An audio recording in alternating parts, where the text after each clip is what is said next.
Everyone. അപ്പം നമ്മുടെ ഇന്നത്തെ റെസിപ്പി എന്ന് പറഞ്ഞാൽ എൻ്റെ ഒരു ഫ്രണ്ട് മുഹമ്മദ് യാസിർ ഫ്രം താനൂർ പുള്ളി തന്ന ഒരു റെസിപ്പിയുടെ അടിസ്ഥാനമാക്കി ഞാനൊരു ചെറിയ ട്വിസ്റ്റോട് കൂടി അതിനെ ഉണ്ടാക്കാൻ ശ്രമിക്കുകയാണ് റെസിപ്പി. അപ്പം ആദ്യം തന്നെ തലേദിവസം കുതിർത്ത് വെച്ച green peas, 1 cup green peas ഞാൻ എടുത്തിട്ടുണ്ട്. ഒരു 1/2 കപ്പ് വെള്ളം ഒഴിച്ച് കുക്കറിൽ വെച്ചിരിക്കുകയാണ്. ഇനി ആവശ്യത്തിന് ഉപ്പ്,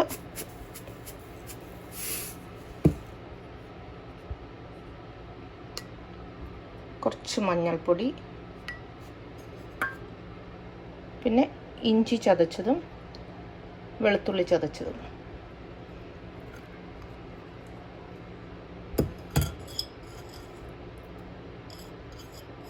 ഇത് ഇത്രയും ചേർത്ത് നമുക്ക് ഇതൊന്ന് വേവിച്ചെടുക്കാം. ആദ്യം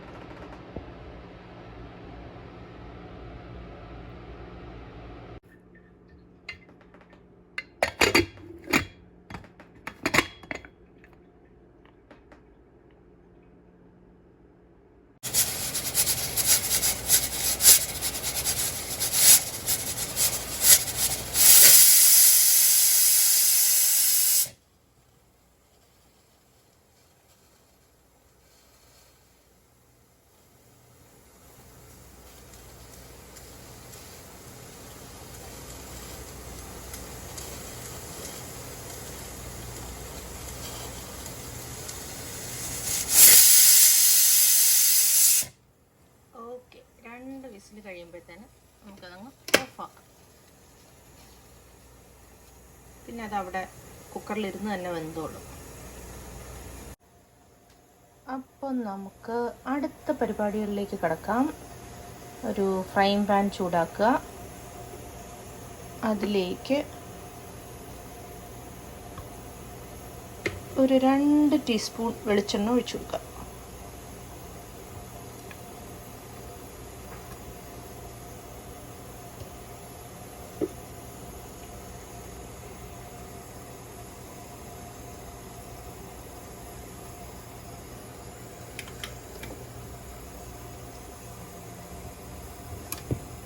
ഒന്ന് ചൂടായി വരട്ടെ.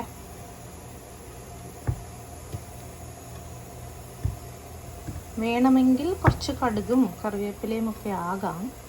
പക്ഷെ ഞാൻ ഇത് വേറൊരു രീതിയിൽ ഉണ്ടാക്കാനാണ് ശ്രമിക്കുന്നത്. നമുക്ക് എണ്ണ ചൂടാകുമ്പോൾ അതിലേക്ക് കട്ട് ചെയ്ത് വെച്ചിരിക്കുന്ന സവോള ചേർക്കുക.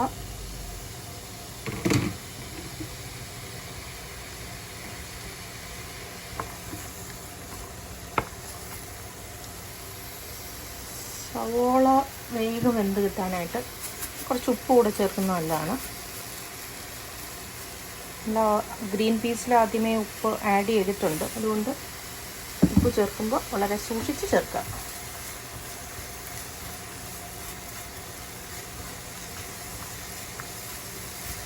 ഇതൊരു 5 മിനിറ്റെങ്കിലും നല്ലപോലെ വഴറ്റിയെടുക്കാൻ ശ്രമിക്കുക. 5 മിനിറ്റ് കഴിഞ്ഞ് നമുക്ക് നോക്കാം.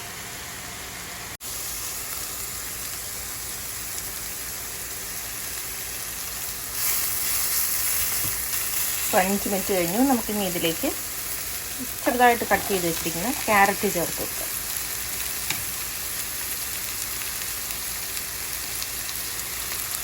ക്യാരറ്റ് ഒത്തിരി വെന്ത് പോകണ്ട, 2 മിനിറ്റ് ഒന്ന് കുക്ക് ചെയ്താൽ മതി.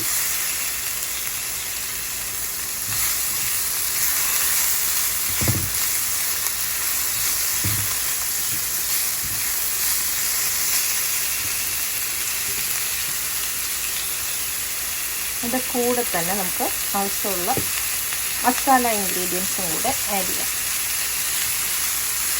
ഞാനിവിടെ ഏകദേശം ഒരു table spoon chilli powder. Masala ingredients ഓരോരുത്തരുടെ ഇഷ്ടാനുസരണം ചേർക്കാം.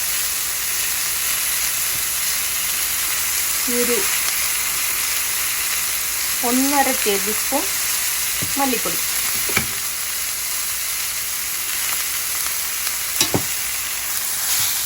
ഇളക്കി കൊടുക്കുക. ഇടയ്ക്ക് ഇല്ലെങ്കിൽ അതങ്ങ് കരിഞ്ഞു പോവും.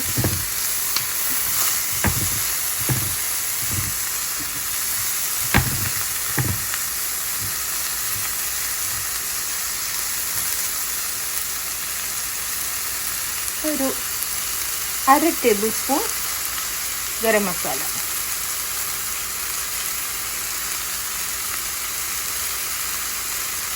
ഞാൻ പറഞ്ഞു മസാല പൊടികളൊക്കെ ഓരോരുത്തരുടെ താല്പര്യമനുസരിച്ച് ചേർത്ത് കൊടുക്കുക. ഇത് 2 മിനിറ്റ് ഒന്ന് വഴറ്റിയെടുത്താൽ മതി. അതിൽ കൂടുതൽ അത് കുക്ക് ചെയ്യണമെന്നില്ല.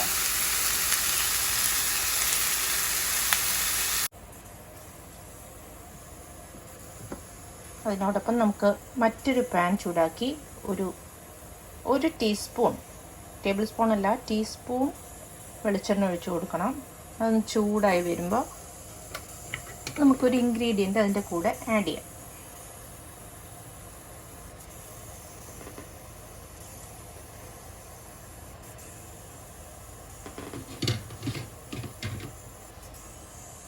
കട്ട് ചെയ്ത് വെച്ചിരിക്കുന്ന ചെറി ടൊമാറ്റോസാണ്. അപ്പോൾ അത് എണ്ണ ചൂടായി വരുന്നുണ്ട്.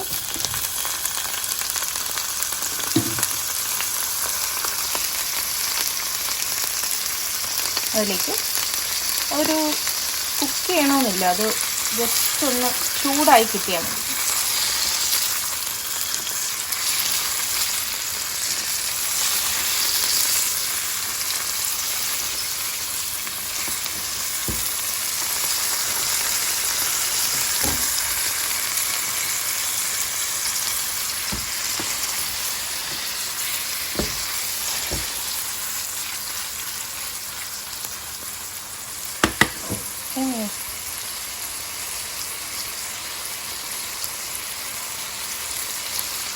അത് മതി. ഇനി ഇത് നമുക്ക് ആ ഫ്ലെയിം അങ്ങ് ഓഫ് ചെയ്യാം.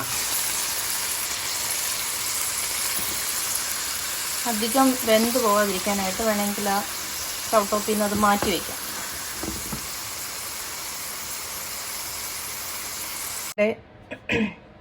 അപ്പോൾ നമ്മുടെ ഗ്രീൻ പീസ് എന്തായെന്ന് നോക്കാം. ഓക്കെ, ഇത് കറക്റ്റ് കൺസിസ്റ്റൻസിയിൽ വെന്ത് കിട്ടിയിട്ടുണ്ട്.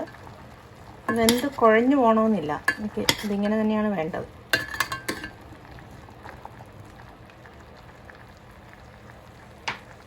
വെന്തിട്ടുണ്ടോ എന്ന് അറിയാൻ ഒരു ഗ്രീൻ പീസ് എടുത്തൊന്ന് പ്രസ് ചെയ്ത് നോക്കിയാൽ മതി.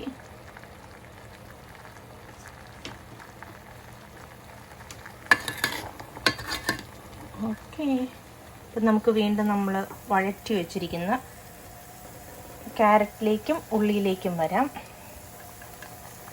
അപ്പോൾ അതിൻ്റെ പുറത്തേക്ക് ഈ ഗ്രീൻ പീസും കൂടെ ചേർത്ത് കൊടുക്കാം.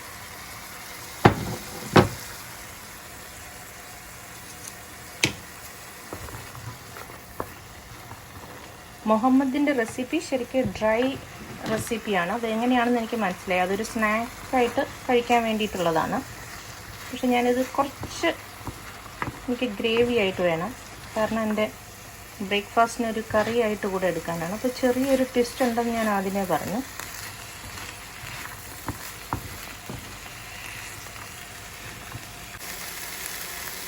ഞാൻ പറഞ്ഞതുപോലെ ഇത് ഒന്ന് ഗ്രേവി ആയിട്ട് എനിക്ക് വേണം. അതുകൊണ്ട് ഞാൻ ഇതിലേക്ക് ഒരു കപ്പ് തേങ്ങാപ്പാലും കൂടെ ചേർത്ത് കൊടുക്കുന്നു. തേങ്ങാപ്പാൽ ചേർത്ത് കഴിഞ്ഞാൽ അത് അധികം വെന്ത് തിളയ്ക്കേണ്ട ആവശ്യമില്ല, എന്നാൽ ആ പാല് പിരിഞ്ഞു പോകും. അതുകൊണ്ട് നമുക്കൊന്ന് ചെറുതായിട്ട് ചൂടായി കിട്ടിയാൽ മതി.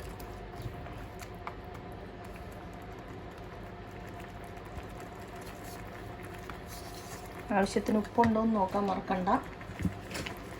പീസിൽ ഞാൻ നോക്കിയിട്ട് എനിക്ക് ഉപ്പ് ഇച്ചിരി കൂടെ വേണമെന്ന് തോന്നി. അതുകൊണ്ട് ഞാൻ കുറച്ചുകൂടെ ഉപ്പ് ചേർത്ത് കൊടുക്കുകയാണ്. ഞാൻ പറഞ്ഞു അത് ഒത്തിരി തിളച്ച് പോകണ്ട.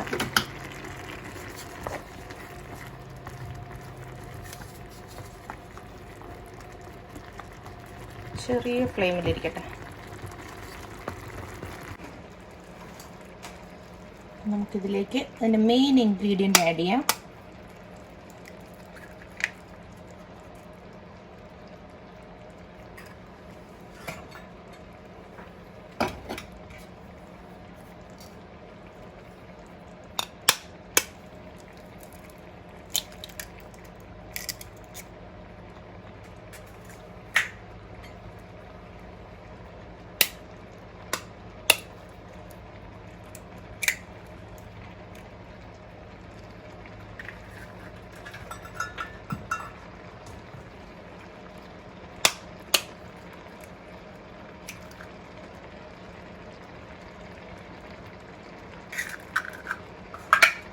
ഗ്രീൻ പീസ് മസാല ഞാനും ഉണ്ടാക്കിയിട്ടുണ്ട്, പക്ഷേ ഇതുവരെ ഗ്രീൻ പീസ് മസാലയുടെ കൂടെ മുട്ട ചേർത്ത് ഞാനും കഴിച്ചിട്ടില്ല.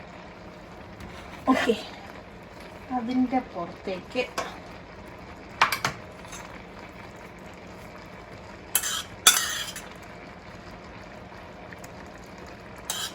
നേരത്തെ നമ്മൾ എണ്ണയിൽ ചൂടാക്കി വെച്ചിരിക്കുന്ന ടൊമാറ്റോ കൂടെ ചേർക്കും.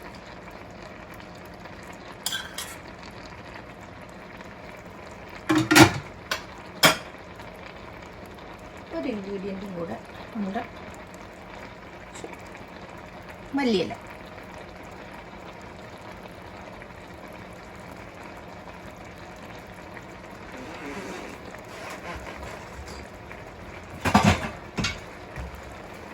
ഇനി അതങ്ങോട്ട് അടച്ചു വയ്ക്കും. ഫ്ലെയിം വളരെ ചെറുതാക്കി വെച്ചിട്ടുള്ളൂ. ഇനി അതവിടെ ഇരുന്ന് കുക്കാവട്ടെ. നമുക്കിതൊന്ന് തുറന്നു നോക്കാം. ഇപ്പോൾ കണ്ടില്ലേ, മുട്ടയൊക്കെ ഒരു സെമി ബോയിൽഡ് പരുവമായിട്ടുണ്ട്. വേണം എങ്ങനെ കഴിക്കാൻ ഇഷ്ടമുള്ളവർക്ക് ഇങ്ങനെ തന്നെ കുക്ക് ചെയ്തെടുക്കാം. എഗ് യോക്ക് അധികം വെന്തിട്ടുണ്ടാവില്ല, പക്ഷെ എനിക്കത് കുറച്ചുകൂടി കുക്കാവണം. ഞാനൊരു മിനിറ്റ് കൂടെ ഒന്ന് അടച്ചു വയ്ക്കാൻ പോവാണ്. ഞാൻ പറഞ്ഞതുപോലെ ഇന്നത്തെ എൻ്റെ ബ്രേക്ക്ഫാസ്റ്റിൻ്റെ കൂടെ കഴിക്കാനായിട്ടാണ് ഞാൻ ഗ്രീൻ പീസ് മസാല തയ്യാറാക്കുന്നത്. സോ ഇതാണ് ഇന്നത്തെ എൻ്റെ breakfast menu. Neer dosa with green peas masala inspired by Muhammad. Thank you Muhammad. ഇപ്പം നമുക്ക് ഫൈനൽ പ്രോഡക്റ്റ് എന്താണെന്ന് നോക്കാം. വാവ്, മല്ലിയിലയുടെയൊക്കെ നല്ല ഫ്ലേവർ വരുന്നുണ്ട്. ഇതൊന്ന് എഗ് യോക്ക് കുക്കായിട്ടുണ്ടോ നോക്കാം. ജസ്റ്റ് ഒന്ന് പ്രസ് ചെയ്താൽ മതി. ഓക്കെ, നല്ല ഫേമാണ്. That means it is cooked well. അപ്പം ഞാനിനി അതൊരു പ്ലേറ്റിലേക്ക് സെർവ് ചെയ്യാം.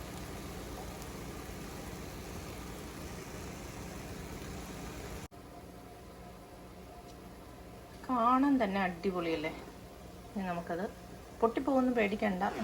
മുട്ട പൊട്ടിപ്പോകുന്നു പേടിക്കണ്ട. വളരെ വാവ്, it looks delicious. I hope it tastes delicious too.